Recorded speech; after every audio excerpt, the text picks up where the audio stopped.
Buenas tardes, ¿cómo están? No alcanzo a ver sus caras. No sé si están viéndome o están viendo la cabina. Sí, sí distrae, ¿no? Va a ser un problema a la hora de la alabanza.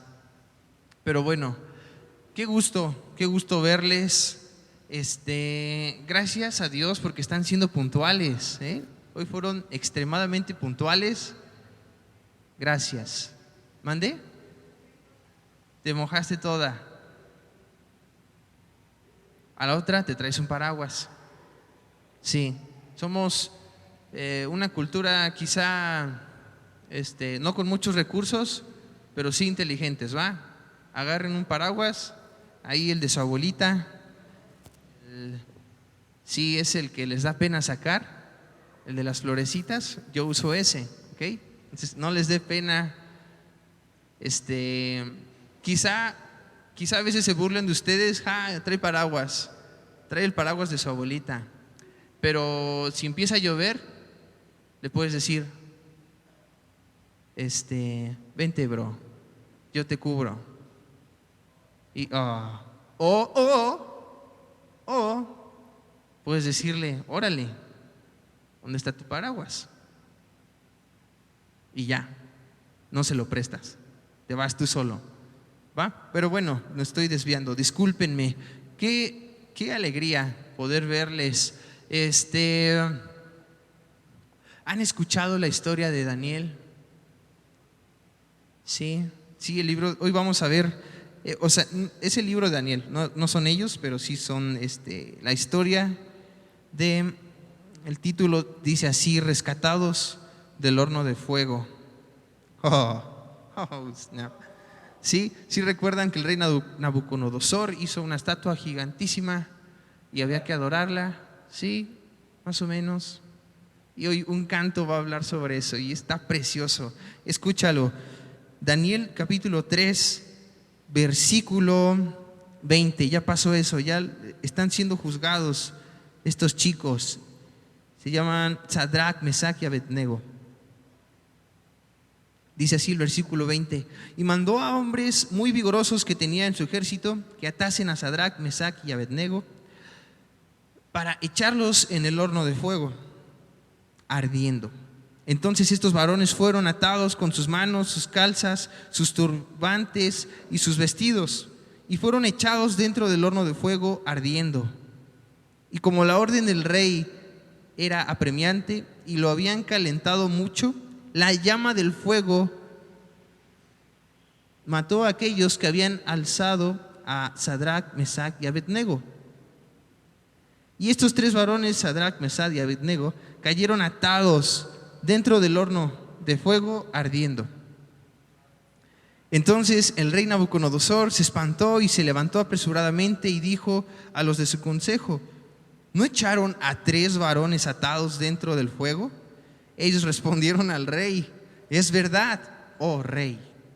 Y él dijo: he aquí, yo veo 4 varones sueltos que pasean en medio del fuego sin sufrir ningún daño, y el aspecto del cuarto es semejante a hijo de los dioses.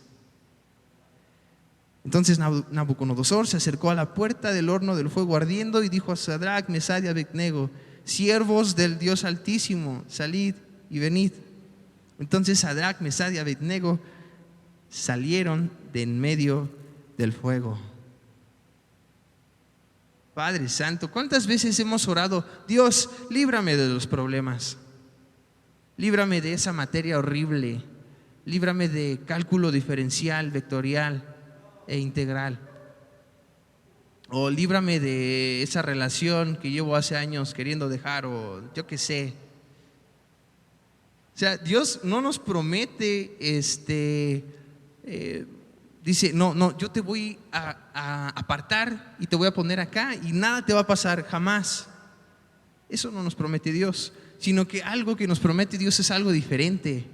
Nos promete estar en medio del fuego, en medio de la tribulación, en medio de la prueba. Ahí está, ¿ok? Y bueno, en este caso fue de bendición. Y incluso cuando llama a Nabucodonosor a estos tres chicos, les dice: Sadrach, Mesach y Abednego, siervos del Dios Altísimo. Oh, Padre Santo, Beli. Bien, vamos a cantar un canto más al rato, ahorita, y que habla sobre eso, habla sobre esta historia. Hubo uno entre las llamas, hay uno entre las llamas y habrá uno entre las llamas, ¿ok? ¿Te parece si oramos? Si oramos para que sea este tiempo de bendición. Y sí, también vamos a orar aquí por Marisol, que comparte el día de hoy con nosotros. Y sí, si vas a dar ese aplauso, dalo bien, ¿vale? Y otro aviso: hoy la sana distancia está a full, ¿ok? Vamos a ser muy estrictos con eso, bro. Si te vemos sin cubrebocas y debes tenerlo puesto, por favor, úsalo. Si pueden ver, hay cámaras de seguridad. Ya nos dijeron: chavos, cuídense más, sean precavidos. Gracias a Dios no nos hemos enfermado, pero bueno, no hay que jugarle, ¿vale? No hay que jugarle al vivo. Y pues bueno, vamos a orar, ¿vale? Mientras pasan los chicos de la alabanza. Padre, estamos delante de tu presencia con un corazón siempre agradecido, porque tú eres bueno para con nosotros. Eres bueno para con este grupo de jóvenes que no buscan quizá otras cosas, otros medios que el mundo ofrece, sino buscan tu palabra, buscan estar en comunidad, en comunión contigo, Señor. Permítenos que este tiempo sea de bendición, sea un tiempo precioso en el cual podamos cantarte a ti, porque tú eres digno. Tú eres digno, tú eres digno, tú eres santo, y que podamos gozarnos en tu presencia, Padre. Padre, que estas palabras no sean palabras huecas, que solo resuenan en un lugar, que resuenan como metales y no tienen nada adentro, Señor. Por favor, ayúdanos a vivir como tú quieres que vivamos, vivir en integridad, vivir como tú viviste, Señor. Muchísimas gracias, Señor. En el nombre de Cristo Jesús, amén. Pues vamos a ponernos de pie, amigos, vamos a cantar, ¿vale?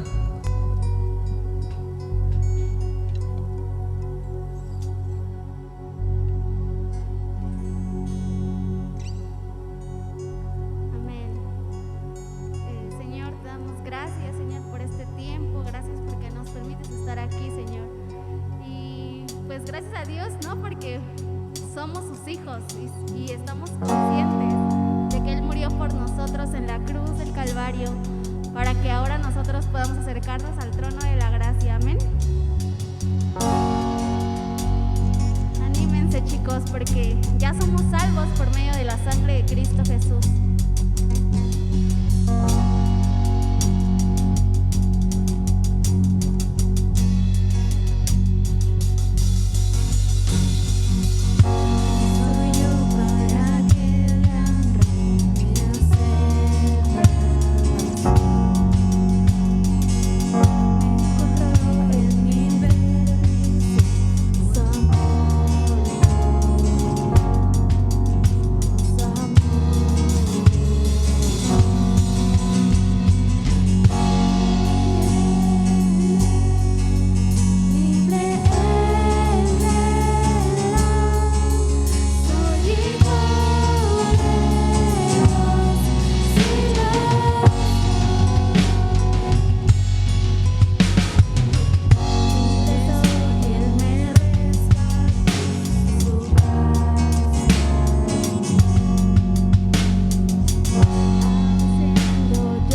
seguro estoy.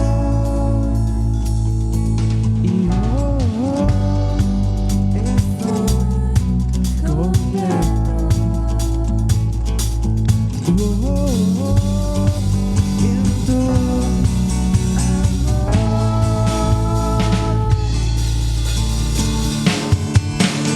y llenas de gozo, corazón, de gozo.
puedes tomar tu lugar.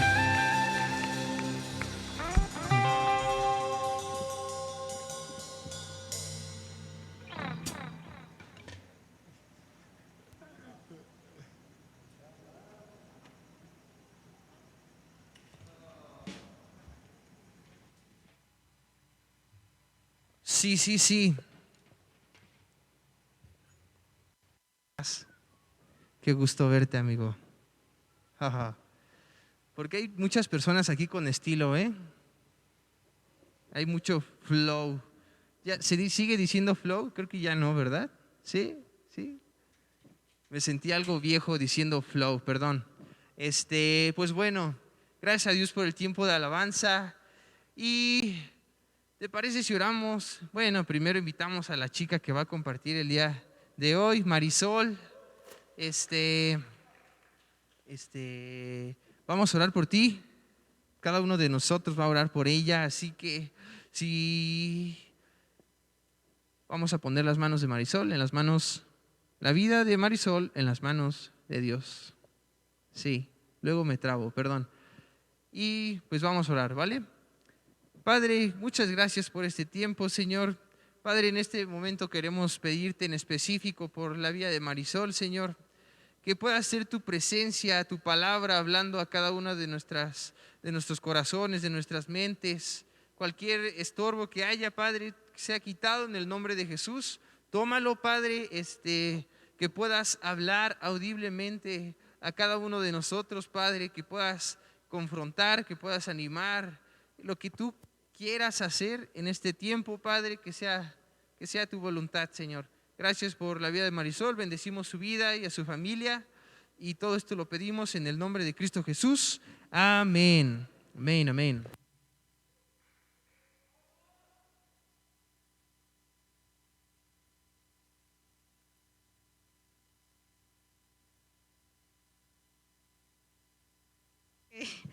Buenas tardes, me da mucho gusto poder estar con ustedes nuevamente aquí. Bueno, veo, a personas nuevas. Pues bueno, vamos a iniciar porque el tiempo está corriendo, ¿ok? El tema que vamos a ver hoy es ¿quién es Jesús? No sé, pero me acuerdo que cuando yo apenas estaba iniciando la vida cristiana, porque yo no nací en una iglesia, mi mamá sí, pero a veces iba y a veces no, y yo pues la verdad casi no. Yo en mucho tiempo me preguntaba que quién era Él, porque a mí me presentaban a Jesús de manera muy diferente o de maneras diferentes. No sé si a ustedes pues les pasó lo mismo o si ya tienen claro eso. Si es así, qué bueno, y si no, pues es un tiempo muy bueno para estudiar eso. Y esta pregunta pues es de inicio, ¿quién es Jesús? Si yo le preguntara a alguien de aquí, ¿qué me responderían? A ver, a ti, que veo que tienes esas ganas de hablar, así que ok, ¿puedes respondernos esta pregunta? Ok, ¿alguien más? No se me amontonen, por favor, porque no voy a poder con todos.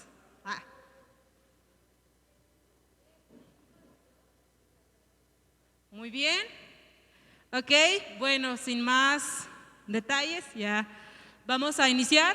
Y me gustaría que nosotros en este tiempo aclaremos dudas que tengamos o que aclaremos de una vez quién es Él para nuestras vidas. Y para eso, por favor, quisiera que me acompañaran el Evangelio de Marcos. Si no traen Biblia, pueden usar el teléfono. Y si alguien no trae Biblia, puede sentarse al lado de alguien que sí lo traiga, por favor, para que también puedan ayudarlo a dar lectura, para que podamos entender y poder estudiar todos de manera fluida. Marcos capítulo 8, versículos del 27 hasta el 38. Marcos capítulo 8, del versículo 27 al 38.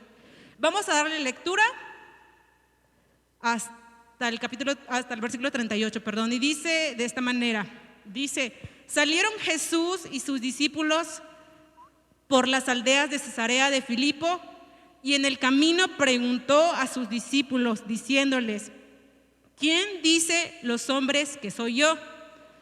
Ellos respondieron: unos Juan el Bautista, otros Elías y otros alguno de los profetas. Entonces él les dijo: ¿y vosotros quién decís que soy?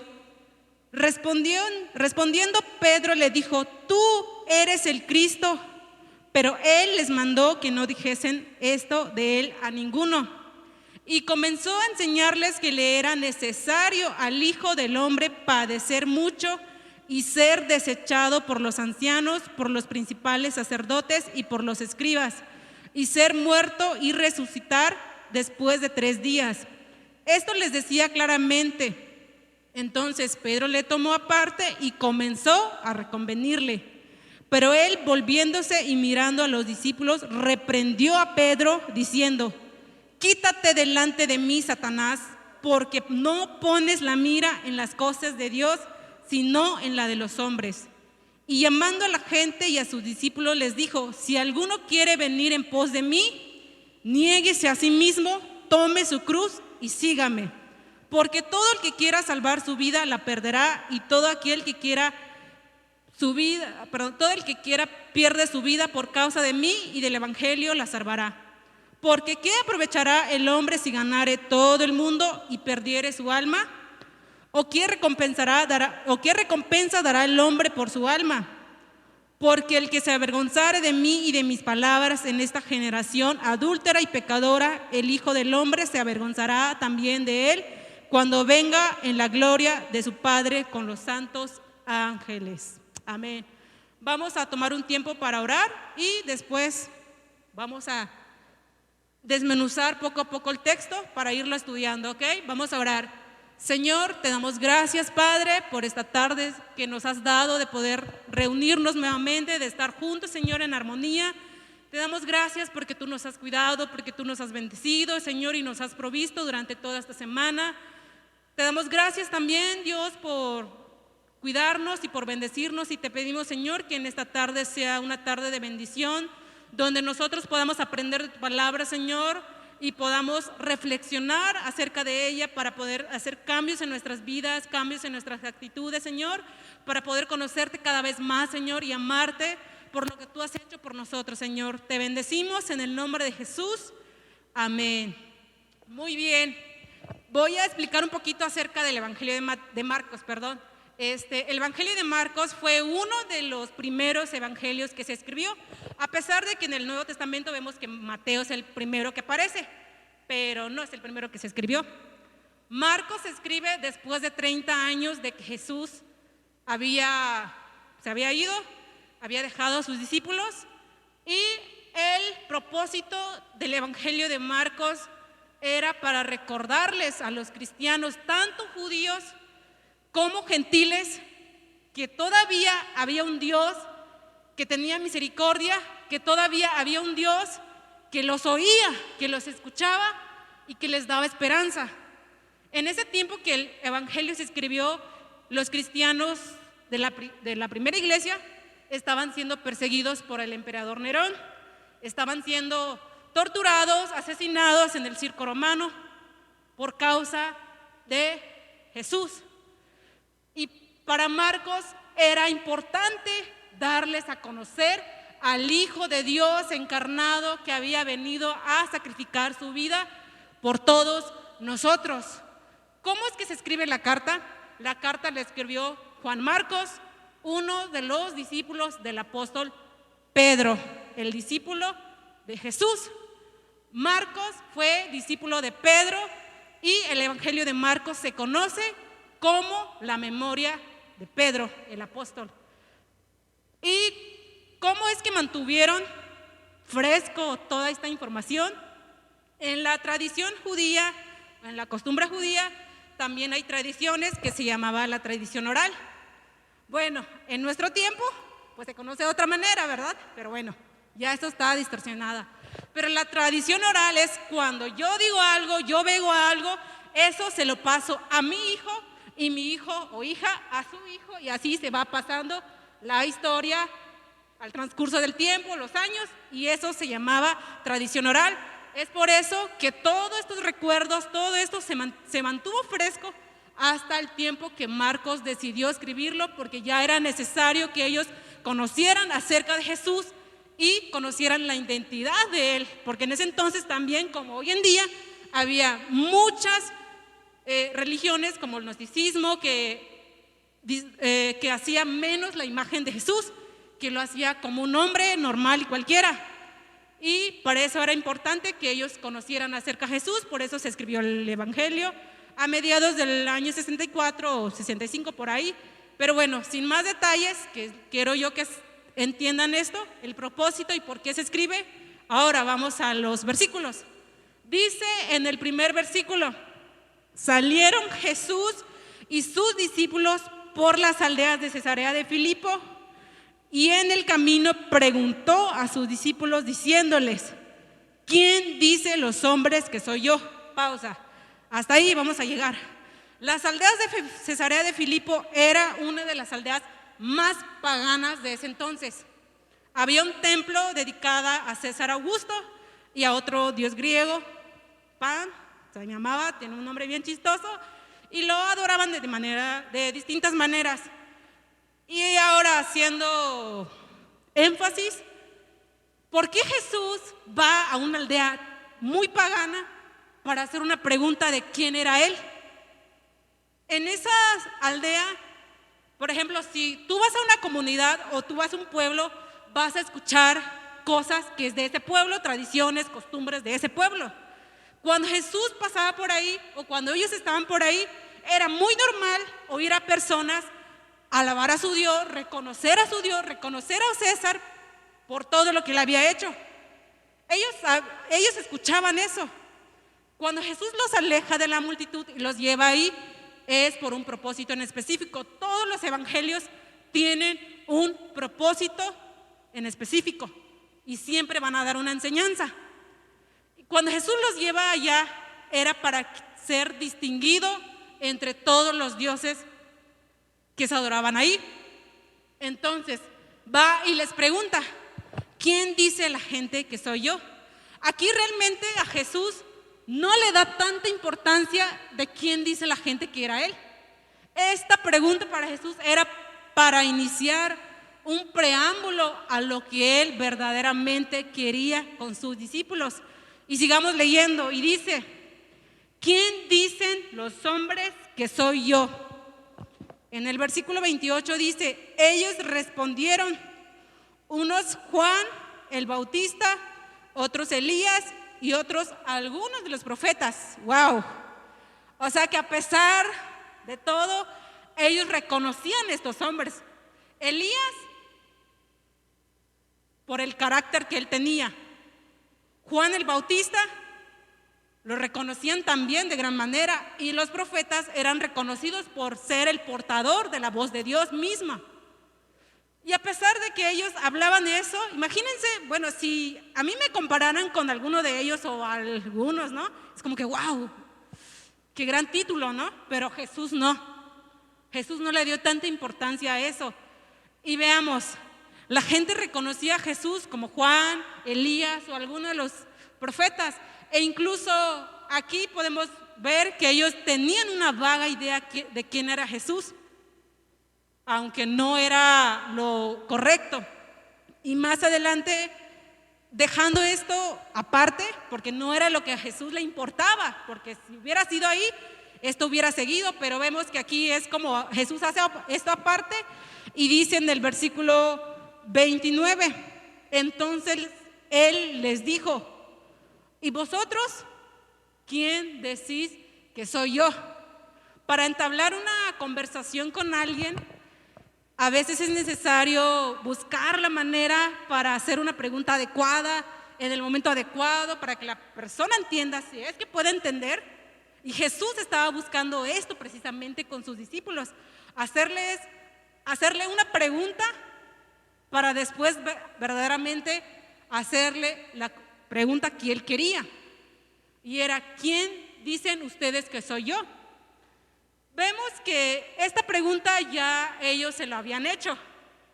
En el contexto del Evangelio vemos cuando Jesús camina cuando Jesús calma la tormenta, ellos dicen, ¿quién es este hombre que con autoridad hace esto? O sea, ellos ya venían preguntándose quién era Jesús, mas no querían hacerle esta pregunta a Jesús. Y Jesús, durante todo el Evangelio, si se dan cuenta, si lo han leído, si no, los invito a que lo lean, vemos que Jesús está ocultando su identidad, está ocultando quién era Él. Y no era porque Él no quería decirlo, sino para que la gente y sus discípulos se dieran cuenta por sí mismos quién era aquel hombre que hacía milagros, que sanaba, que devolvía vistas, que alimentaba a la gente y que hablaba acerca del reino de Dios y que había una esperanza. Jesús quería que sus discípulos por sí mismos comprendieran acerca del ministerio de Él, cosa que vemos nosotros que no sucedió por la respuesta y por todo lo que vemos en el Evangelio de Marcos. En el contexto de estos versículos vemos en el versículo 22 que Jesús sana a un ciego en Betsaida y que cuando Él lo sana, vamos a leerlo un poquito porque también este contexto está entrelazado con esta historia. Vamos a leer un poquito nada más. Yo lo voy a leer rápido. Si quieren, síganme con la vista. Dice, vino luego a Betsaida y le trajeron un ciego y le rogaron que le tocase. Entonces, tomando la mano del ciego, le sacó fuera de la aldea y escupiendo en sus ojos, le puso las manos encima y le preguntó si veía algo. Él mirando dijo, veo los hombres como árboles, pero los veo que andan. Luego le puso otra vez las manos sobre los ojos y le hizo que mirase y fue restablecido y vio de lejos y claramente a todos y lo envió a su casa diciendo, no entres en la aldea ni lo digas a nadie en la aldea. Es como que, ¿cómo no va a entrar en la aldea si vive en la aldea? ¿Y cómo no van a verlo si la gente anda paseándose por la aldea? No sé si cuando yo la leí la primera vez dije, o sea, Jesús, ¿qué me estás tratando de decir? ¿O qué estás tratando de enseñar? O sea, Jesús no es que lo prohibiera, sino como que algo irónico que Él dice. Porque claro, el hombre tuvo que irse a su casa y claro, tuvieron que verlo. Pero ahí vemos algo. La primera vez que Jesús le preguntó si Él veía, dijo que veía hombres como árboles. O sea, que sí más o menos podía ver, como yo ahorita que no traigo lentes. Así más o menos. Y aquí en estos versículos vemos que los discípulos responden a esta pregunta que Jesús les hace. Dice, respondiendo Pedro le dijo, tú eres el Cristo. Pero Él les mandó que no dijesen esto de Él a ninguno. ¿Por qué? ¿Por qué creen ustedes que Jesús mandó a sus discípulos que no dijeran nada?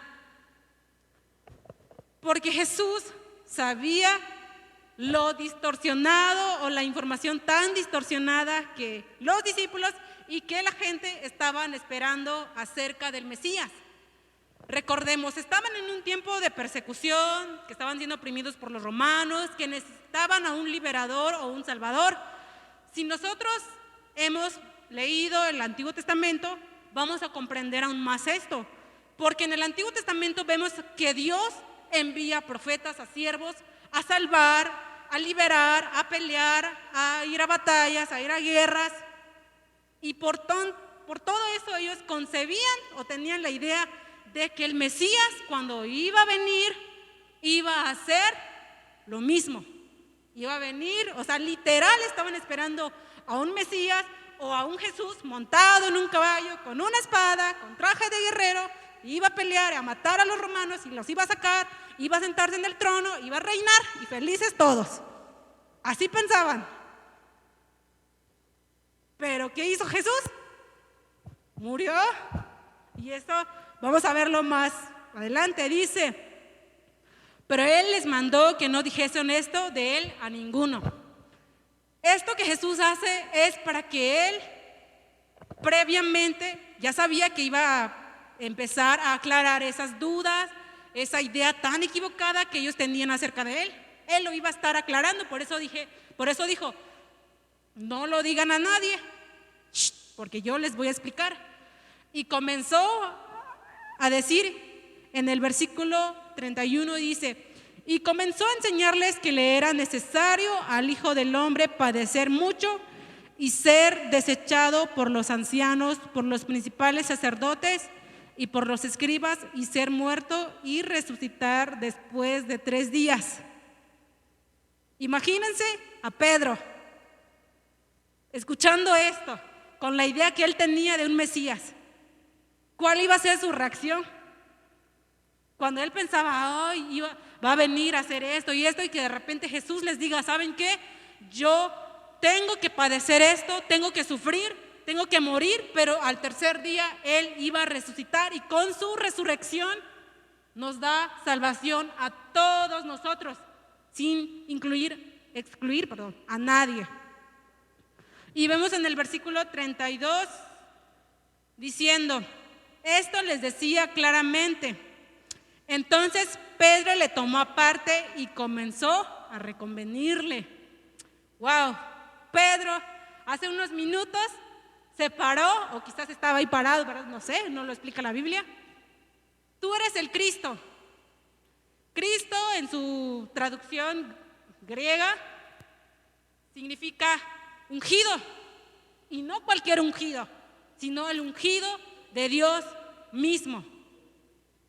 Cuando Jesús empezó a hablar de todo esto, y cuando terminó de hablar acerca de lo que él tenía que padecer, Pedro dijo, a ver Jesús, a ver, ven acá, ¿qué estás diciendo? Y, o sea, imagínense la escena, Pedro tomando a su rabí, porque así conocían a un maestro judío en ese entonces, un rabí, lo tomó y quiso corregir a su maestro. O sea, imagínense a Pedro poniéndose delante de Jesús, probablemente, y diciendo, tú no me vengas a decir eso, Jesús. Porque en la tradición judía o en la costumbre judía, cuando un rabí, un rabino o un maestro enseñaba a sus discípulos, los discípulos, por costumbre y por respeto, nunca se paraban delante del maestro, jamás. Siempre tenían que ir detrás del rabino, tras sus polvos. Hay un libro que me gusta mucho que se llama Siguiendo sus polvos. No me acuerdo cómo se llaman, pero cuando me acuerde, ahí si gustan les comparto. Está muy bueno. Un rabino siempre iba adelante y su discípulo atrás de él. Probablemente Pedro se paró delante de Jesús con esa idea distorsionada que él tenía de él. No es que Pedro no había hablado, no había acertado que él era Cristo. Sí, Pedro dio a la respuesta, pero con un pensamiento un poco diferente. Por eso vemos cómo Jesús lo reprende por querer corregir a su maestro, a su rabino. Y en el versículo 33 dice, pero él, volviéndose y mirando a los discípulos, reprendió a Pedro diciendo, quítate delante de mí, Satanás, porque no pones la mira en las cosas de Dios, sino en la de los hombres. ¿Qué dirían ustedes si alguien les dijera de esa manera? Satanás. Wow, qué fuerte, ¿verdad? Satanás, para ser más clara, significa alguien que se opone, el oponente. Así que si tú te opones a la voluntad de Dios, déjame decirte que sí lo eres o sí lo soy. Alguien que se opone a la voluntad y a lo que Dios quiere hacer, al plan de Dios. Cuando Jesús le dijo esto a Pedro, no es porque Pedro tenía el chamuco o era el diablo, sino porque su pensamiento se oponía a lo que Jesús debía y sabía que tenía que hacer para salvarlos, para darles libertad espiritual. Y le dijo, quítate delante de mí, Satanás, porque no pones la mira en las cosas de Dios, sino en la de los hombres. ¿Cómo Pedro se atrevió a hacer eso? A querer acomodar la situación a su conveniencia. Qué chistoso, ¿no? Porque nosotros también hacemos eso. A veces acomodamos todo a nuestra conveniencia. Lo que hizo Pedro, muchas veces lo hemos hecho. Tratar de modificar la Biblia, tratar de justificar lo que hacemos, tratar de justificar nuestro comportamiento o X cosa que ustedes saben que no es así, pero lo están haciendo porque está cómodo. Y nos estamos oponiendo al cambio que Dios quiere hacer en nuestras vidas, a lo que Jesús nos llama, nos ha llamado como discípulos y como hijos de Él. ¿Nosotros hemos hecho eso? No lo sé. No voy a responder a mi propia pregunta. Pero vemos la respuesta de Jesús cuando lo llama Satanás, cuando lo aparta, cuando lo confronta. Y dice en el versículo 34, dice: y llamando a la gente y a sus discípulos, dijo: si alguno quiere venir en pos de mí, niéguese a sí mismo, tome su cruz y sígueme. ¿Te atreverías a negarte a ti mismo? A negar tus deseos, tus pensamientos, lo que te gusta, lo que quieres para ti mismo, tus anhelos, tus sueños. ¿Él lo vale? ¿Jesús lo vale? ¿Te atreverías a hacerlo? ¿A morir incluso por Jesús? ¿Crees que verdaderamente es necesario hacer eso? Aquí Jesús nos está aclarando la idea que nosotros tenemos. El que quiera venir en pos de mí, niéguese, tome su cruz y sígueme. Negarse a sí mismo significa incluso morir. Morir a todo lo que nosotros queremos de nosotros mismos para nacer y hacer la voluntad de Dios. Nuestros sueños, nuestros anhelos, que si lo vemos en el lado bueno, probablemente para nosotros pues está bien, nos va a traer riqueza, nos va a traer comodidad, lujos, buena vida, un buen coche, una buena casa, pero pues voy a ir los fines de semana a la iglesia, no importa, pues estoy yendo a la reunión de jóvenes también los domingos, no estoy faltando, estoy haciendo mis devocionales. ¿Es eso suficiente? Bueno, y dice: porque todo el que quiera salvar su vida la perderá, y todo el que pierda su vida por causa de mí y del Evangelio la salvará. ¿Cómo es que Jesús nos está invitando a nosotros a sacrificar nuestra comodidad, a sacrificar todo lo que nosotros queremos para servirlo a Él y conocerlo a Él? La pregunta que hicimos al inicio: ¿quién es Jesús? Aquí en este capítulo es como un parteagua, algo que se abre del Evangelio para más adelante explicar toda la pasión, todo lo que Él iba a sufrir. Nos muestra al Hijo de Dios encarnado, que había venido a dar salvación, a morir por nuestros pecados y que iba a resucitar. Este es el Jesús que Marcos nos presenta. Pero también nosotros como discípulos, ¿qué nos corresponde? Cuando Pedro agarra o toma a Jesús a querer corregirlo, quizás era porque él sabía por dónde iba, porque como les decía, un rabí siempre va delante de sus discípulos y los discípulos van atrás. Es decir, si un rabino pasa por cierto proceso, es por ende que los discípulos tenían que pasar por lo mismo. O sea que Pedro, cuando escuchó todo lo que Jesús iba a pasar, él sabía que lo mismo le estaba esperando a él. Él sabía que si Jesús iba a padecer, si Jesús iba a morir, es el mismo camino que él iba a tener que recorrer. Porque creen que trató de decir: Jesús, tranquilo. Porque el pensamiento de él era diferente, pero el de Jesús no. Y así como Pedro, muchas ocasiones nosotros a lo mejor acomodamos, como dije bien, acomodamos a un Jesús equivocado en nuestras vidas. Hay un libro de un pastor que me gusta mucho, lo estoy leyendo apenas, se llama Radical, lo tengo en PDF porque soy lector pobre, que pues, ni modo, ¿verdad? Pero déjenme leerle un poquito de lo que él está diciendo, que cuando yo lo leí, yo dije, wow. Y dice de esta manera, el pastor se llama David Platt, y dice, estamos cediendo a la peligrosa tentación de tomar al Jesús de la Biblia y torcerlo hasta obtener una versión con la que nos sintamos más cómodos. Un Jesús agradable, de clase media y estadounidense.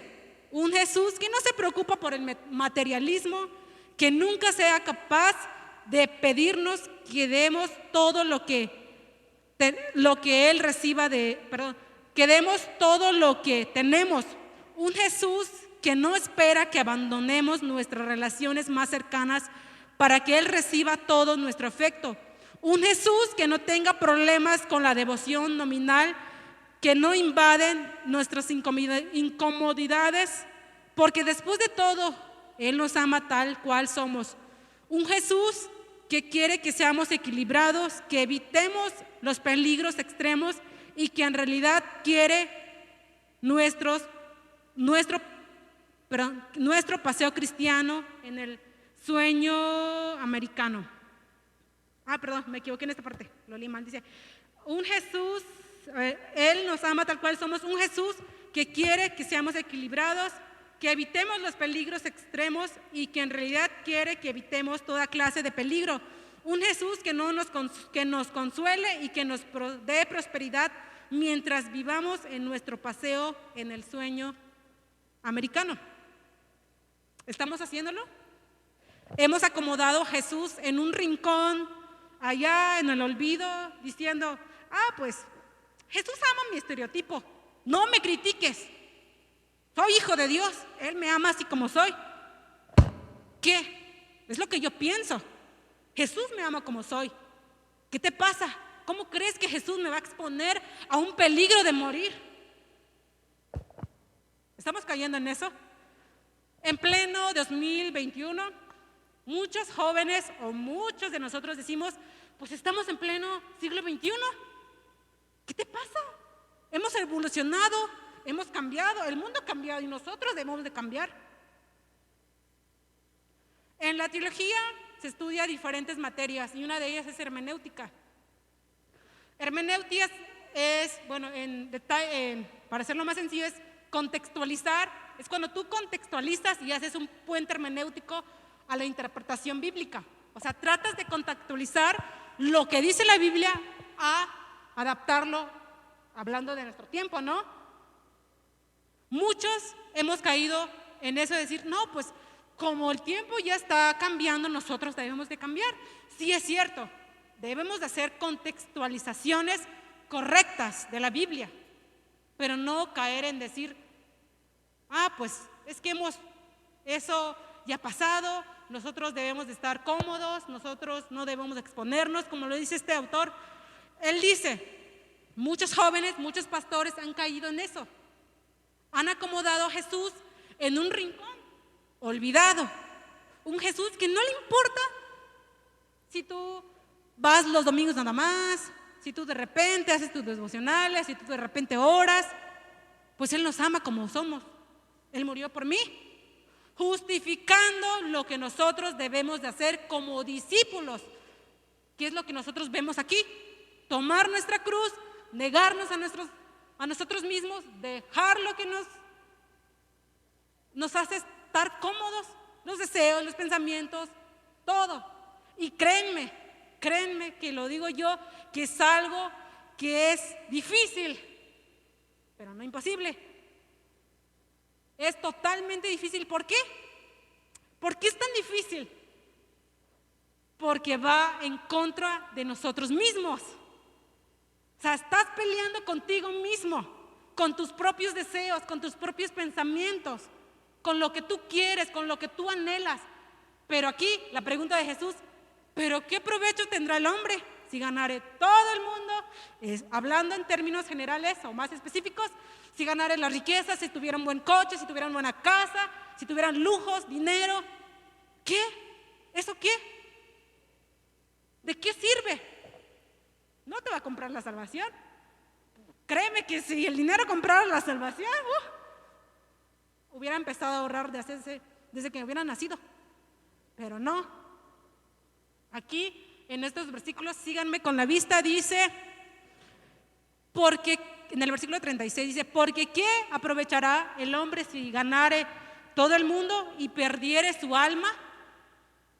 Cuando Jesús dice esto, es para que sus discípulos entiendan que no les va a servir su pensamiento, porque ellos creían que iba a venir el Mesías, que se iba a sentar en el trono a gobernar, tener dinero, poder, autoridad, dominio, ejército. Pero Jesús quita esta idea de sus mentes diciéndoles, eso no es lo que yo pienso, eso no es mi pensamiento. ¿Qué aprovechará el hombre? ¿De qué le va a servir todo eso? De nada.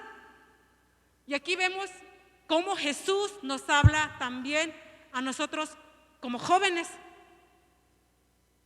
¿De qué nos va a servir afanarnos? Yo sé que es importante estudiar, yo sé que es importante trabajar. Claro, mientras estemos aquí, ¿verdad? Yo sé que es importante para nosotros. Pero también lo primordial en nuestras vidas, Jesús nos los muestra aquí. ¿Y qué es? Conocerlo a Él, pero conocerlo verdaderamente tal y cual y como lo presentan los evangelios.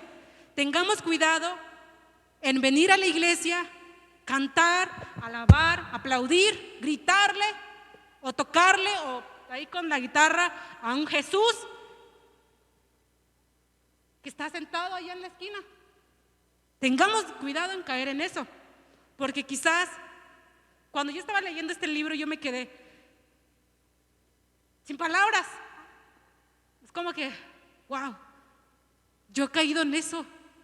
He ido a la iglesia y he cantado, he alabado a un Jesús que está cómodo con mi pensamiento, que está cómodo con mi deseo, que está cómodo con lo que yo quiero, con lo que yo creo que es correcto.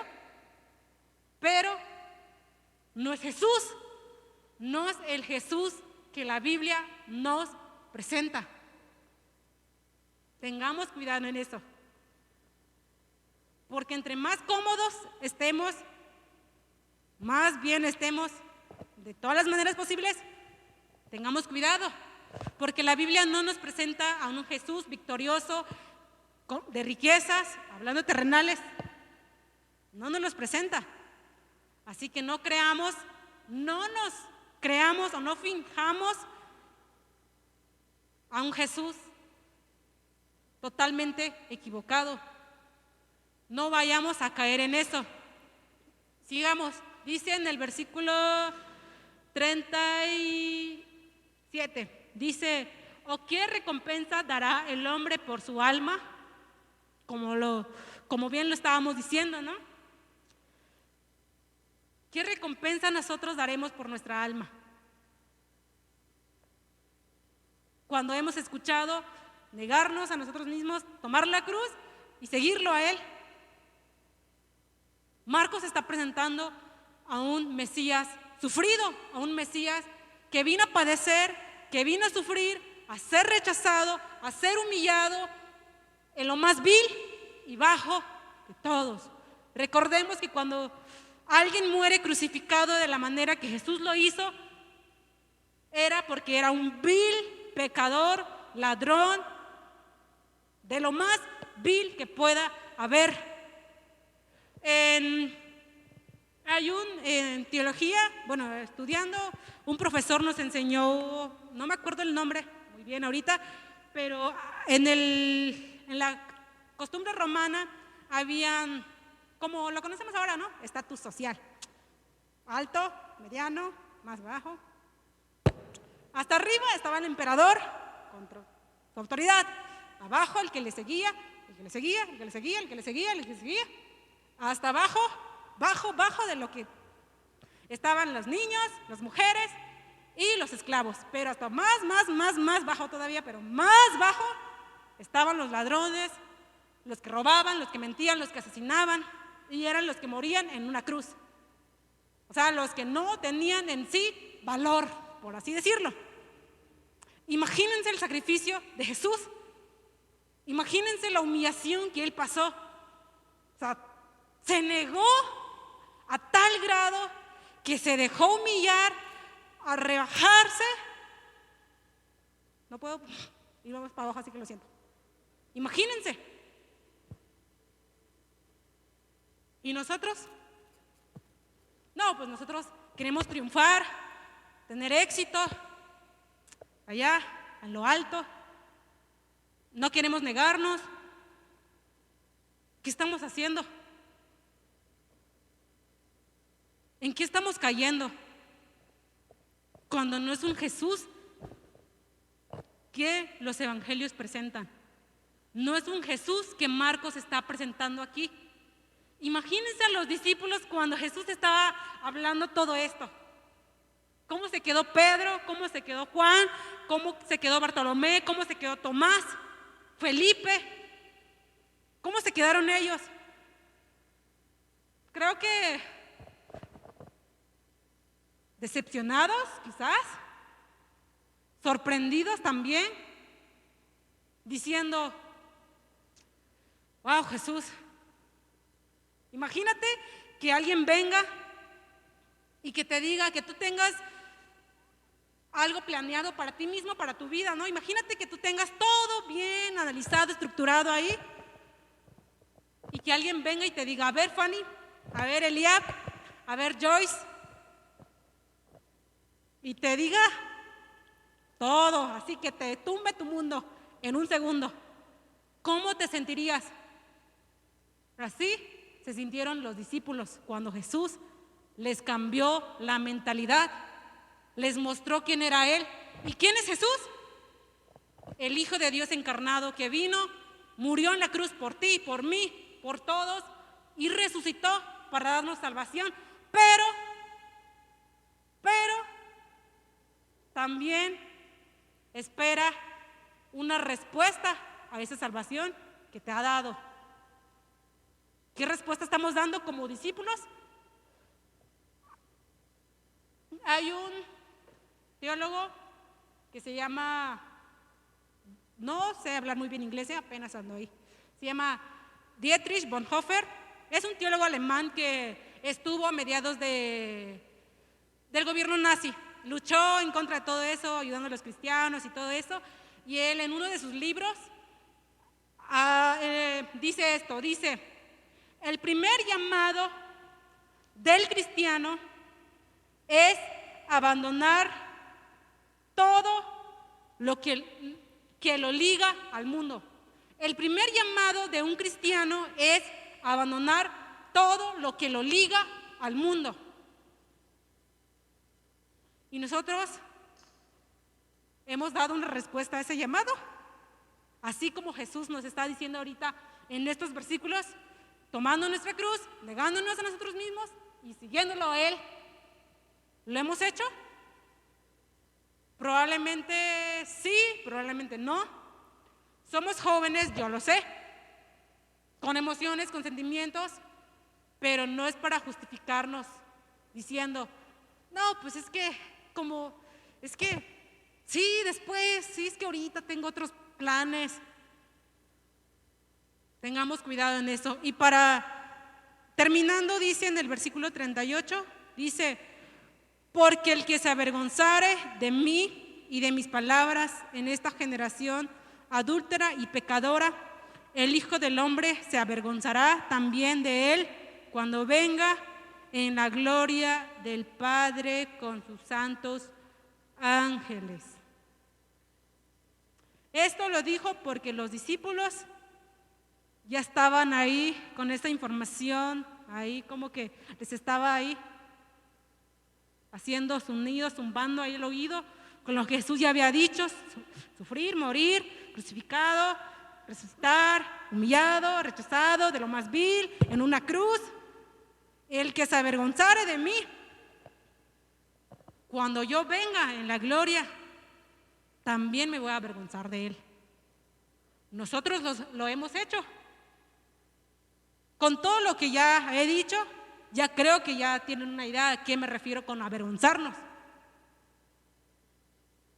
Y dice, y terminamos releyéndolo otra vez, dice, porque el que se avergonzare de mí y de mis palabras en esta generación adúltera y pecadora, el Hijo del Hombre se avergonzará también de él cuando venga en la gloria de su Padre y los santos ángeles.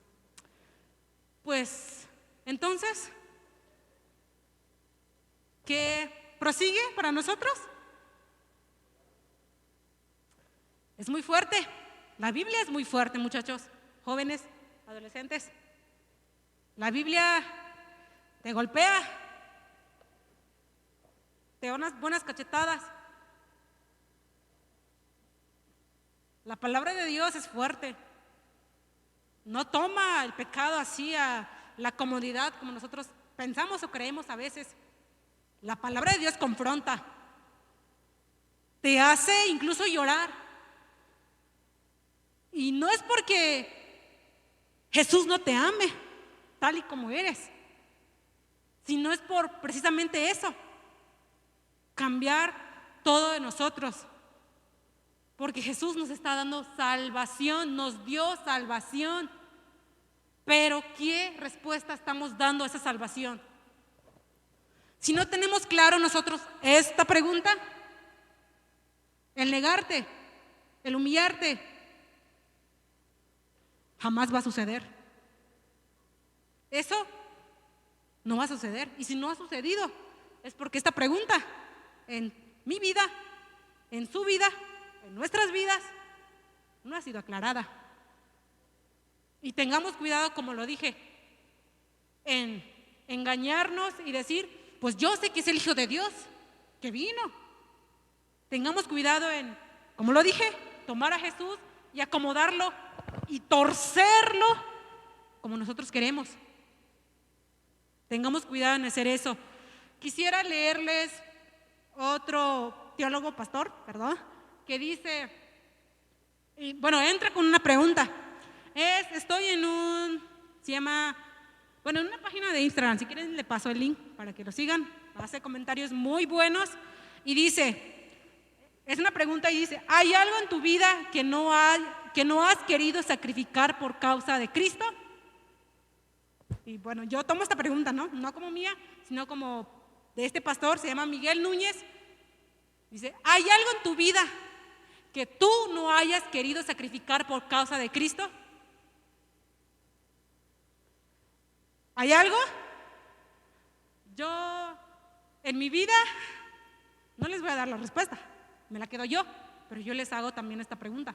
¿Hay algo en tu vida que no has dispuesto a decir basta para acercarte a Jesús, para negarte a ti mismo, para decir quiero cambiar, ayúdame, arrepentirte? El arrepentimiento no es igual que el remordimiento. El remordimiento, pues sí, me duele, pero es como que ya después se te olvida.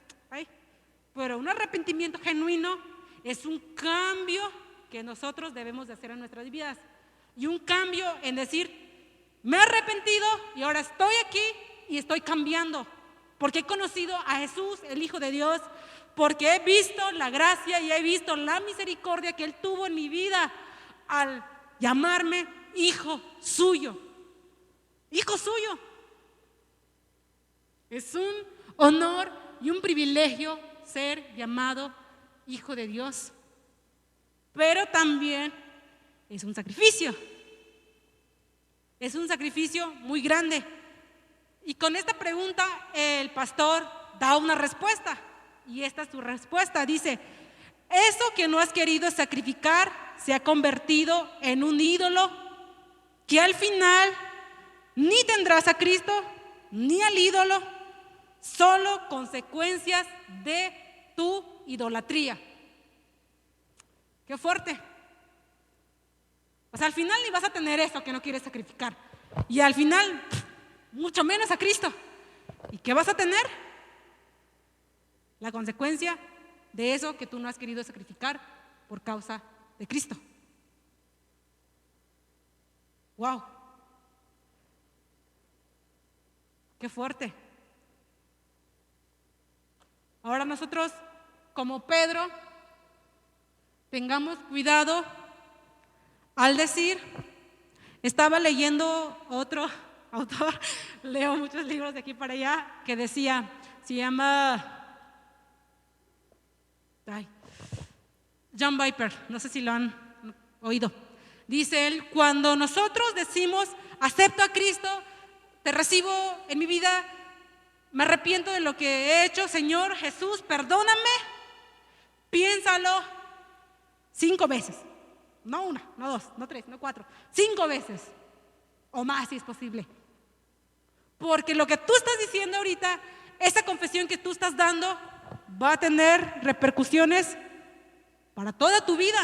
No para de aquí en 20 años, de 30 años para acá, de 40 para acá, sino toda tu vida aquí y tu vida que sigue. Porque recordemos, esta vida que estamos viviendo se va a ir así. Y después tenemos que rendir cuentas de esta vida que hemos vivido y la respuesta que hemos dado por la salvación y haber respondido esta pregunta: ¿quién es Jesús? Y por ende,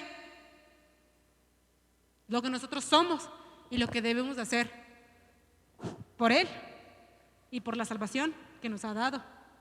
Así que, mucho cuidado con confesar a Jesús, a usar en mal su nombre, en avergonzarte, porque eso tendrá consecuencias muy severas.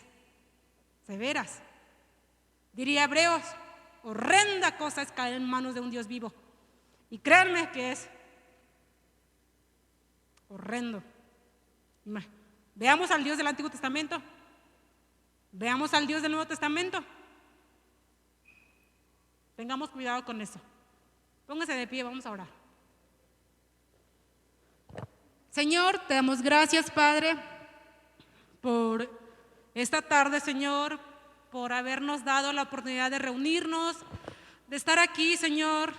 Te damos gracias porque tú has mostrado, Señor, tu palabra que es tan fuerte, Señor, tan dura, Señor, con nuestras vidas que han estado acostumbrados, Señor, a vivir en el pecado, a estar pecando diariamente, a pensar equivocadamente, Señor, a desear cosas equivocadamente, Señor, sin querer sacrificarnos por ti, Señor, sin querer cambiar, Señor, por ti. Te pedimos, Señor, que nos ayudes, que nos des fortaleza, Señor, que nos des Señor, esas ganas de querer quitar todo lo que nos ata, Señor, en este mundo, lo que nos liga, Señor, todos nuestros deseos, nuestros pensamientos, Señor, o cualquier cosa, Señor, que nos impida estar cerca de ti, de conocerte a ti, de verte a ti, de seguirte a ti, Señor. Ayúdanos, Señor, a ver tu amor. Ayúdanos, Señor, a ver verdaderamente lo que nosotros debemos de hacer, Señor.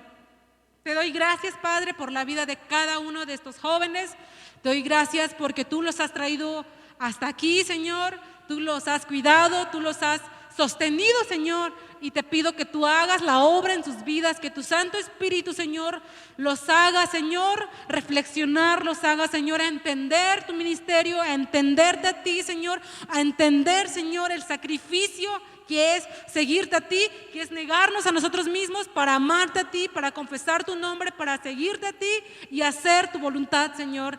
Te damos gracias, Padre, te pedimos que nos lleves con bien, que en este tiempo que nos queda, Señor, sea de armonía, sea de convivencia, Señor, donde nosotros podamos mostrar tu amor, Señor, mostrar nuestro cambio y mostrar que te amamos, Señor, y que hemos confesado verdaderamente tu nombre, Señor, el nombre de Jesús, el Hijo de Dios que vino, que murió, que resucitó y nos dio salvación. Te damos gracias, Padre, por todo esto. Te damos gracias por habernos cuidado y te damos gracias por tanto amor en nuestras vidas, por tanta misericordia en nuestras vidas, por todo lo que tú has hecho en nuestras vidas y te pedimos perdón, Señor, porque no hemos entregado todo de nosotros a ti, porque no nos hemos sacrificado, porque no nos hemos arrepentido, porque no hemos alejado, Señor, todo lo malo de nuestras vidas, Señor. Te damos gracias, Padre. Te damos gracias, Dios, por ese tiempo. Te pedimos, Señor, que tú nos bendigas a cada uno de nosotros y que por favor nos lleves con bien a nuestros hogares. Y te damos gracias en el nombre de tu Hijo Jesús. Amén. Pues bueno, gracias.